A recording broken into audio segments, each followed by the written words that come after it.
This is one chopstick. I have two, actually, but man, my face, goddamn, dude. So I thought I'd record a quick vlog here just to kind of maybe do it for myself, make a little checklist of things I need to do here, because it's getting to that point in the year where stuff is coming up, like PAX East and all that jibberty jabber, and I already did kind of make a checklist, but it's in the middle of a bunch of other doodles and stuff, and it's like somewhere on this sheet right here is the checklist, or maybe it's over here, I don't know, it's somewhere on here.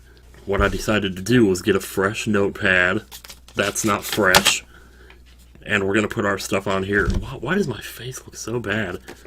I can't even look at that half the time. It's like, seriously. It's like I bought these 3 random things on Amazon, like face cleansers, but so far I've tried 2 of them. I think the second one is actually worse than the first one is, though, because I don't know. But, you know, we're just experimenting. We're in the experimental phase, but I was kind of hoping, you know, to get rid of some of this before we went to PAX, you know, so we kind of, maybe it's just the weather, I don't know. Because it could always be that, too.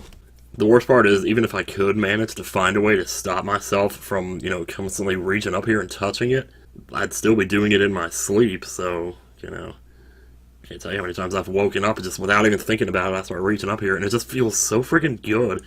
Anyway, that's not what I'm here to talk about. I mean, I don't know, you know, it's like I already have everything booked, so I don't know if writing it down, if there's even really a point. Maybe I should just kind of go over it out loud, and that would be just as good, and then if I decide later that I want to write it down, I can just do that while I'm editing this. Also, this is a mess over here. The boobs are still on the PS4, but you can't see it because of my Wii U gamepad, which is right there.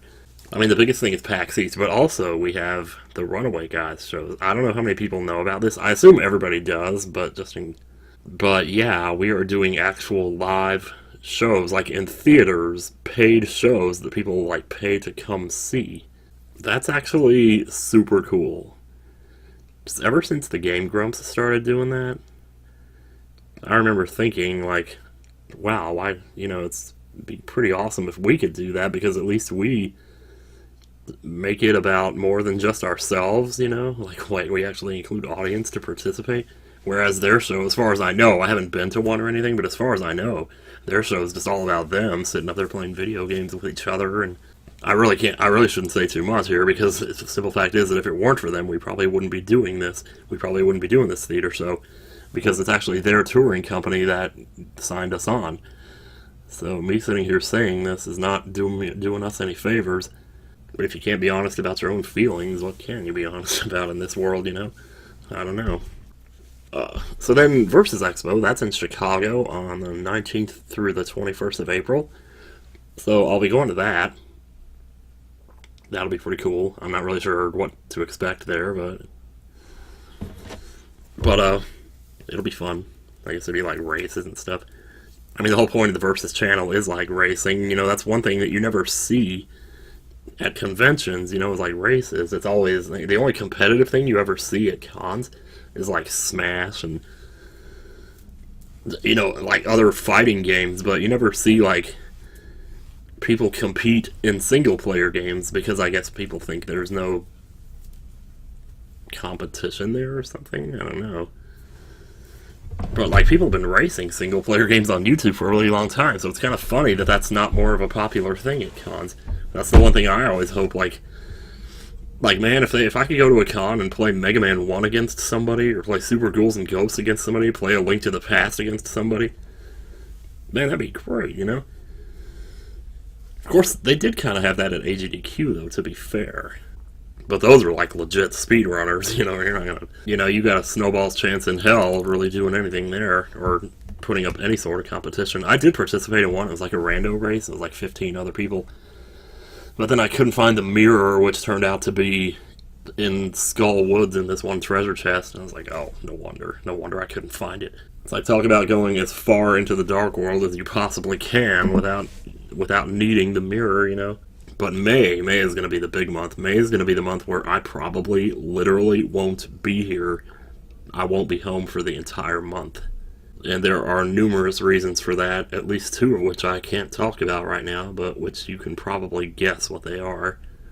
So part of it is TRG recordings. We're getting together to do that usual thing. We pretty much do that in May every year. And then MomoCon, so that's part of it too. There are two other things, which, like I said, I can't really mention. One, I guess I kind of can, but we're not sure. I don't know how much of that is really confirmed. More theater shows, basically. I assume it's okay for me to say that. I don't know. It's out there now. Whoop-de-doo. But yeah, it'll be interesting to see how that works out and see, how many people come to it and how... I mean, it'll be different, when you have an audience of people who actually paid to be there, you kind of feel more... I mean, personally, I know I don't contribute a lot at those shows in terms of, talking, because I can never think of what to say. I almost think I should just go onto Reddit and scribble down a bunch of jokes and memorize them, because I don't know. It's like I can commentate on the game, sometimes. I go a little crazy once in a while, but for the most part, it's weird. But I think in front of a paid audience, though, I would feel more... Well, what is the word? More... I mean, it's not... I don't want to say motivated, but more like obligated, to contribute more in some way. So it'll just be interesting to see, what the different atmosphere, and what kind of audience we're going to be looking at, and what's going to happen at the game itself. I mean, you don't know. I'm also curious how much of the audience, that does come to the show is going to come because they heard about it from us.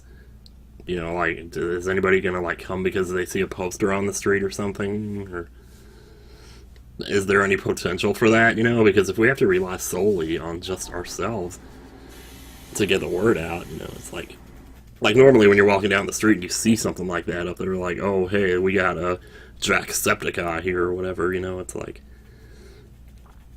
you gotta figure at least a few of the people that are just happen to be walking by and look up there and see that and think, I wonder what that is, or, because I know in the other vlog I talked about the tape on January 27th where I talked about Jamie Sorrow the whole time.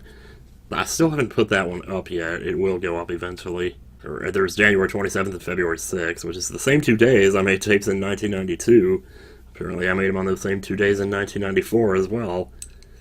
So I was feeling especially nostalgic that year. But after that, up until April 5th, which is when I got a stereo boombox for my birthday that I would end up using to make tapes for the next 2 or 3 years after that, the recording quality of everything up until I got that thing is really bad, and so I'm kind of thinking I might just not put any of those tapes up at all. I might be able to put up one of them, but I'd probably have to put subtitles on it, because I listened to some of it, and there were some interesting stories in there. There was one story about where Christopher was playing Zelda 1, and asking me to guide him through it, and I'm sitting there talking about how I'm just sitting there going, up, okay, right, up, up, up, left, go in the door. And it's like, oh, like, talk about totally defeating the purpose of playing a video game, It's weird how I just kind of assume that those stories are going to be interesting because you're getting to hear a person from 25 years ago talk about the small details of a game, and for some reason be surprised that the details are the same as they are today, which I know doesn't make any sense. It's like, why would they change? It's the same game. Nothing's changed about it. It's just different hearing it from somebody who was back then, in the 90s, or, talking about the games like it's new to them. It's newer to them than it is to us. Like my 1994 self talking about Zelda 2. He had that stuff in his memory for 6 years, so... Whereas I've had it in my memory for... Oh god, don't remind me. Pretty much 5 times that long. That's bad. But hey, what are you gonna do? I don't know what I'm doing with these things anymore. Like a fake mustache or something. Yeah. No, that's not funny. But yeah, I'm gonna be gone literally the entire month of May. So in April, that means I'm gonna have to record a bunch of videos for them, and I'm not sure. Of course, that also means that the potential for vlogs is very high because I won't be here. As long as I'm here, I'm going to feel compelled to record YouTube videos for the other channel, for Nintendo Capri Sun, One of the things I've kind of run into that I'm not sure how I'm going to deal with is the DLC case in Phoenix Wright. Because, I mean, I love Phoenix Wright, don't get me wrong, but those videos are a pain in the ass to edit. You got 2 video feeds, you got the what counter, you got the fact that a trial video is going for over 40 minutes. And then there's, like, me constantly having to edit out bad takes or, like... The thing with Phoenix Wright is that, like, when I'm reading the dialogue, it's like 1 out of every 4 lines, probably, comes out not sounding the way I want it to. So I just read the line again. But that means I have to cut out the first line the first time that I read it.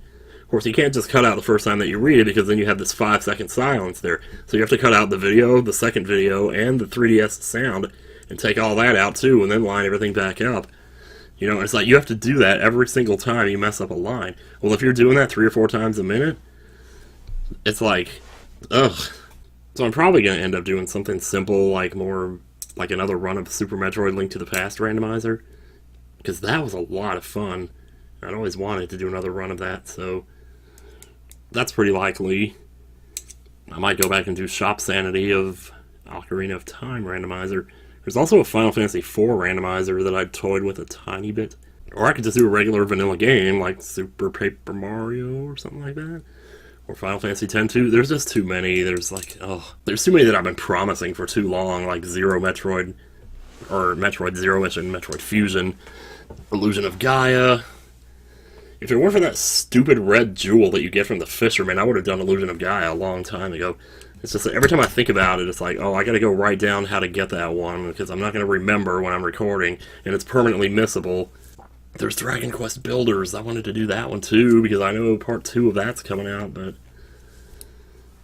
the problem with Dragon Quest Builders is if I want to do that, I'm going to have to practice it again, because I don't want to go into it being all stupid and being bad at the game and shit, because honestly, that's one of my biggest anxieties about being a Let's Player, is people telling me I suck at a game, which, you know, I actually wrote the date next to the list of the last time I updated it, because I knew one day I was going to look at that date and be shocked by it.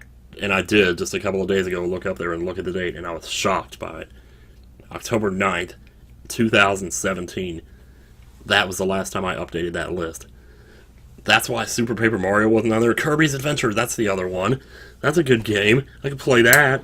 I could do that blind.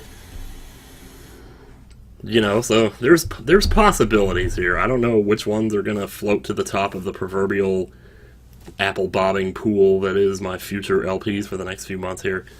But we'll find out soon enough, I'm sure. Till then, I think I'm going to end this off. So, bye, and peace out, mother truckers.